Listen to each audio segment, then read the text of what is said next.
उड़ीसा के पुरी में स्थित जगन्नाथ मंदिर भारत के 4 पवित्र धामों में से एक है, जहां हर साल आषाढ़ माह में भव्य रथ यात्रा का आयोजन होता है।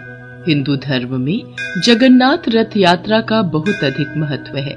जगन्नाथ मंदिर में भगवान जगन्नाथ विराजमान हैं, जो कि श्री हरि विष्णु के अवतार श्री कृष्ण का ही रूप माने जाते हैं। जगन्नाथ का अर्थ होता है जगत के नाथ। आषाढ़ मास की द्वितीय तिथि को ये रथ यात्रा शुरू होती है और शुक्ल पक्ष के 11वें दिन भगवान की वापसी के साथ इस यात्रा का समापन होता है। भगवान जगन्नाथ के मंदिर से जुड़ी एक पौराणिक कथा के अनुसार मध्य भारत में इंद्रद्युम्न नाम के एक राजा रहते थे। उनकी राजधानी का नाम अवंती था। वो भगवान विष्णु के बहुत बड़े भक्त थे और हमेशा भगवान विष्णु के दर्शन के लिए इच्छुक रहते थे।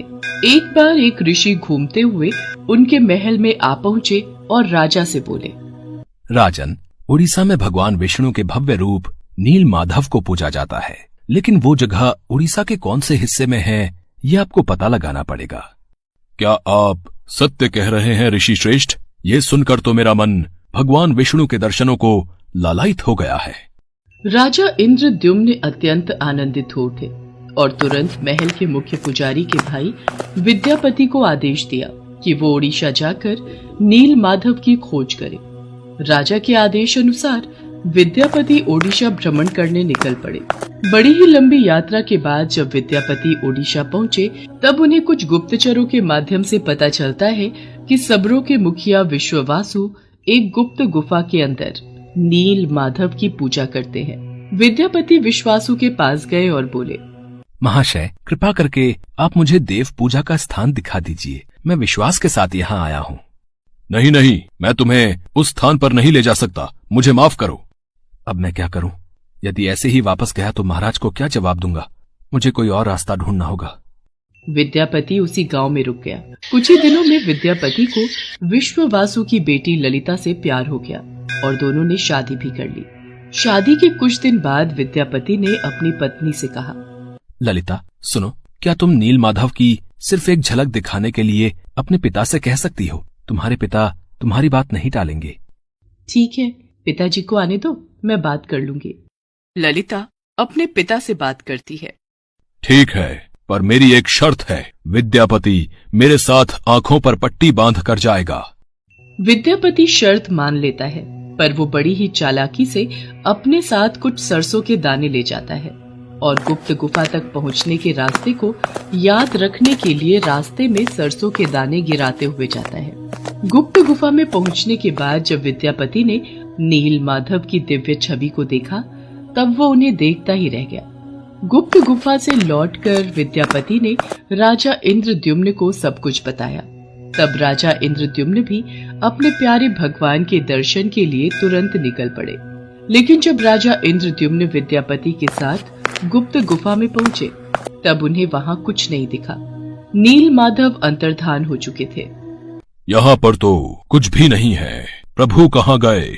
महाराज, मैंने यही उनके दर्शन किए थे, पर अब वो यहाँ से अंतर्ध्यान हो गए हैं। राजा इंद्रद्युम्न निराश होकर महल में लौट आए। उसी रात उनके सपने में भगवान विष्णु आए और बोले, राजन, तुम पुरी के समुद्र तट पर जाओ। वहाँ तुम्हें एक लकड़ी का लट्ठा मिलेगा जो पानी में तैर रहा होगा।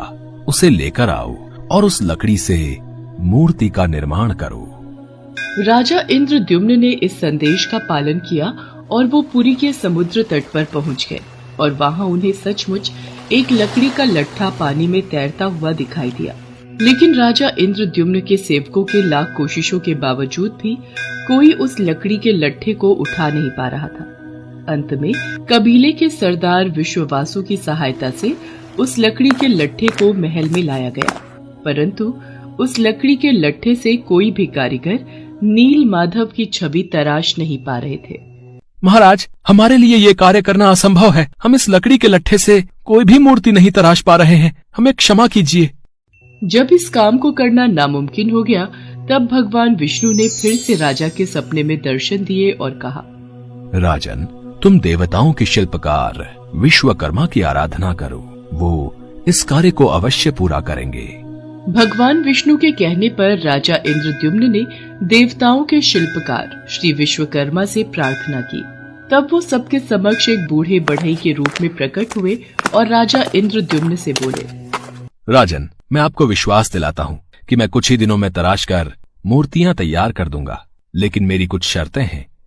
जी प्रभु, बोलिए, मुझे आपकी सारी शर्तें मंजूर हैं।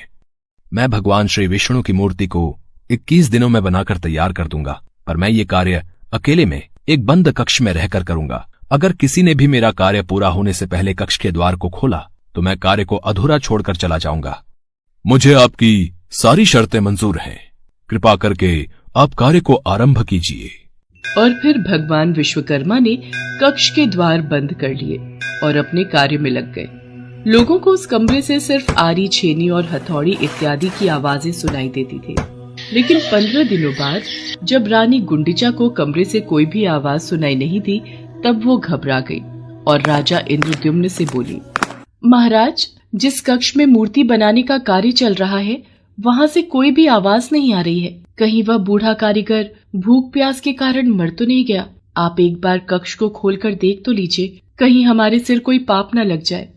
पर महारानी, हमें उन्होंने यही शर्त रखी थी कि 21 दिन से पहले उस कक्ष का द्वार न खोला जाए। कहीं कोई अनहोनी हो गई तो? महाराज, ऐसे भी तो हम चिंता में हैं। कक्ष को खोले बिना कुछ पता नहीं चलेगा। रानी गुंडिचा ने राजा इंद्रद्युम्न से कक्ष का द्वार खोलने की जिद की।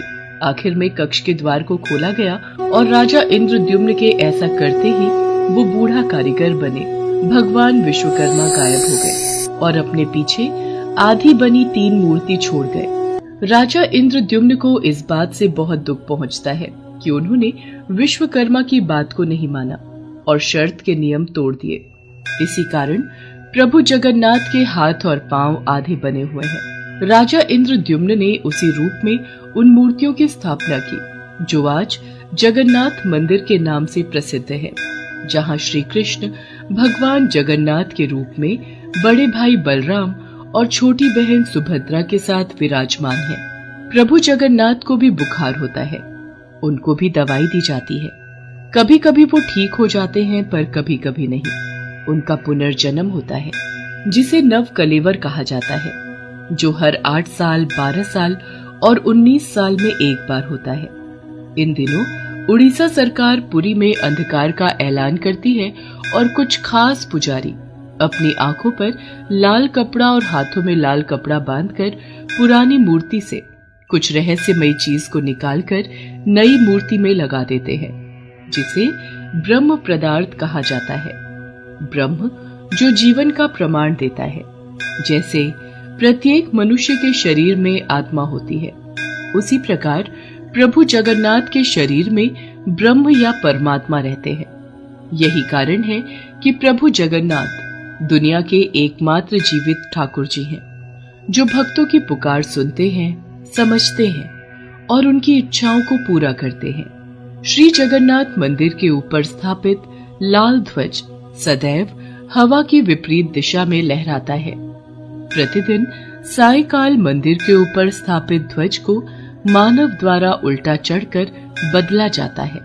कहा जाता है कि जब श्री कृष्ण की मृत्यु हुई थी, तब एक बहेलिये ने ही उनका अंतिम संस्कार किया था, लेकिन उस वक्त श्री कृष्ण का दिल आग में जला नहीं था, जिस वजह से बहेलिये ने उस हृदय को लकड़ी के गुच्छे में बांधकर समुद्र में प्रवाहित कर दिया था, जो फिर बहते बहते पुरी के समुद्र तट पर पहुंचा और वहां से फिर राजा इंद्रद्युम्न ने उसे प्राप्त कर प्रभु जगन्नाथ की मूर्ति का निर्माण करवाया।